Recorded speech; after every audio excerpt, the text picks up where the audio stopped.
Saya nggak akan masuk ke partai politik yang mendukung.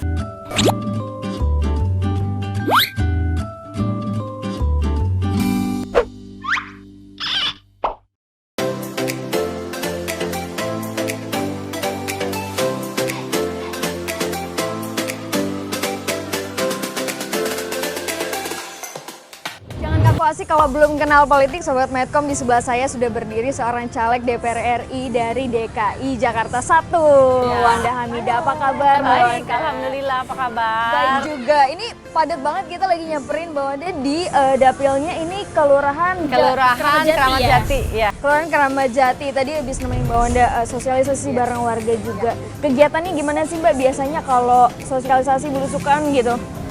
Pokoknya sekarang kewajiban saya sebagai caleg adalah memperkenalkan diri kepada warga Jakarta Timur. Nama saya Wanda Hamidah, saya adalah caleg dari Partai Nasdem, Dapil 1 urutan 2. Supaya mereka nggak cuma memilih berdasarkan cuma ngelihat baliho aja, cuma ngelihat spanduk aja, tapi benar-benar sudah bersalaman, sudah bertatap muka, dan saya ingin menjangkau warga Jakarta Timur sebanyak-banyaknya untuk menyerap aspirasi mereka dan juga ingin memperkenalkan diri saya supaya tanggal 17 April nanti mereka merasa yakin bahwa calon yang mereka pilih ini adalah benar-benar mereka dapat percaya, benar-benar amanah, benar-benar jujur, benar-benar berjuang untuk mereka. Baik, Mbak Wanda sendiri model, aktris, pernah jadi news anchor juga, kemudian pernah masuk notaris, PPAT, pernah masuk bursa calon kepala daerah. Ya, betul. Sebetulnya apa yang dikejar, Mbak?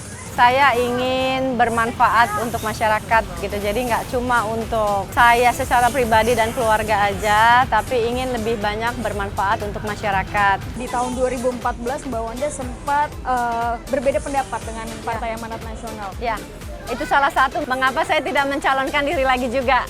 Baik. Kalau Anda ingat 2014 saya nggak mencalonkan diri lagi karena salah satu alasannya ya memang saya sudah tidak ada gairah untuk berjuang melalui partai tersebut gitu. Apakah prinsip yang diperjuangkan sekarang ada di Nasdem? Insya Allah prinsip-prinsip itu ada di Nasdem. Ya contohnya 2014 dan 2019 calon presidennya hampir sama, dan buat saya sebagai aktivis 98 dukungan kepada Prabowo itu merupakan salah satu bentuk pengkhianatan terhadap reformasi. Prinsip ya, menurut saya dari kacamata saya sebagai aktivis 98. Dan tentunya saya tidak akan bergabung kepada partai-partai yang mendukung Prabowo yang notabene adalah kepanjangan tangan dari rezim Orde Baru dan terlibat langsung di dalam pelanggaran-pelanggaran HAM yang pada saat itu terjadi. Masih ngomongin soal Nasdem juga, cerita awal bisa akhirnya melabuhkan hati di Partai Nasdem itu gimana tuh Mbak? Sebetulnya proses yang sangat panjang. Tadi sekali lagi pertama memang hal yang prinsip ya, bahwa saya nggak akan masuk ke partai politik yang mendukung Pak Prabowo Subianto.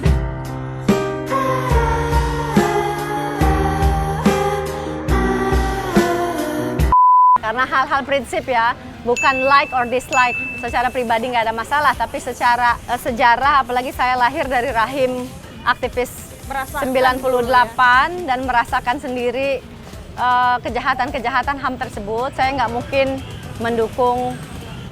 mungkin masuk ke partai politik yang mendukung Pak Prabowo. Kemarin Mbak Wanda juga sempat jadi anggota DPRD DKI Komisi E. Komisi E, Pendidikan, Kesehatan, Kesejahteraan. Ya. Baik, itu ada yang belum tercapai nggak Mbak, yang masih mau diperjuangkan sekarang? Tentunya kita pengen terus memperbaiki sistem yang ada di DKI Jakarta. Dulu 2009 masih ada SKTM, ya, orang belum punya BPJS.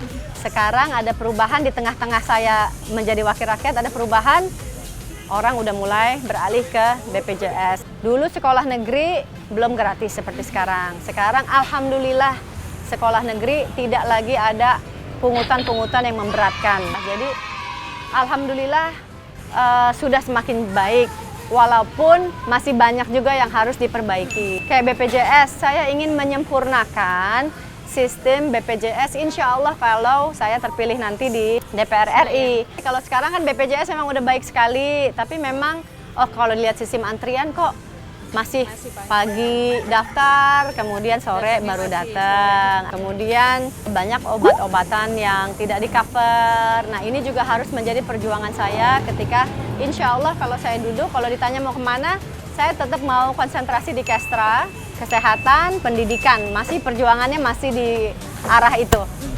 Sudah seberapa jauh berjuang di Jakarta Timur, Mbak? Seperti yang Anda lihat hari ini, tiap hari saya melakukan sosialisasi, dan nggak cuma sosialisasi, setiap saya sosialisasi pasti ada belusukan juga. Kalau ngomongin soal dapil, ini dapilnya dipilihin atau pilihan sendiri, Mbak? Pada prinsipnya saya tidak khawatir ditempatkan di dapil manapun, karena seorang pejuang ya, biasanya ditempatkan di dapil yang paling sulit. Nah, saya ingin membuktikan perjuangan itu. Bagaimana pendapat Mbak, tanggapan Mbak soal banyak sekali kemarin sempat viral tagar Rindu Orba, Rindu Soeharto, enak zamanku toh. Itu pendapatnya gimana sih, Mbak? Saya nggak percaya ya, karena saya nggak merasa ada orang yang bahagia kalau hak-haknya dikekang. Saya rasa tagar itu ya buatan tim sukses biasanya ya, buatan tim sukses, karena saya nggak percaya ada orang yang bahagia ketika tidak bisa memilih yang dia kehendaki. Masih ngomongin soal aktivis 98, Mbak. Sekarang klaim aktivis 98 tuh ada di mana-mana dan mulai menyuarakan pendapat yang beda-beda. Pendapatnya gimana, Mbak? Semua orang punya hak untuk berjualan, tapi sejarah itu kan nggak bisa berbohong ya. Sejarah adalah sejarah. Jadi kalau ditanya, sulit untuk tidak mengakui keterlibatan Prabowo di dalam pelanggaran HAM. Itu sulit sekali. Ibaratnya katanya belum terbukti nih misalnya. Hal yang sangat lucu kalau mengatakan itu nggak terbukti. Kalau menurut saya, di rezim Orde Baru, apapun tingkat, kalau saya melihat ya, apapun tingkatan dimanapun mereka berada, semuanya terlibat, menurut saya. 2019 ini Pilpres, angka golputnya akan semakin tinggi, lebih tinggi dibanding tahun 2014. Tanggapannya gimana, Mbak? Mestinya sih enggak. Mestinya enggak ya? Mestinya enggak. Jadi memang masyarakat, termasuk mereka yang swing voters and undecided voters, termasuk mereka pemilu golput itu kan sebetulnya kalau golput adalah sikap politik ya nggak apa-apa. Tapi kalian mesti sadar bahwa era ini adalah era yang demokrasi, bahwa suara kalian memiliki dampak yang signifikan terhadap perubahan bangsa. Satu suara aja berarti ya, Mbak ya? Satu suara berarti, apalagi kalau dibilang sekarang katanya anak-anak mudanya nggak mau memilih. Udah banyak contoh-contoh ketika orang tidak mau menggunakan hak mereka. Ya contohnya di Amerika sekarang, bagaimana menyesalnya para pendukung Hillary ketika Trump terpilih. Aduh, karena mereka udah merasa yakin bahwa wah, tentu Hillary akan menang, track record-nya lebih bagus dari Trump, kinerjanya lebih bagus, programnya lebih bagus. Tapi ketika mereka tidak memilih, tapi mereka menyepelekan hak pilih itu.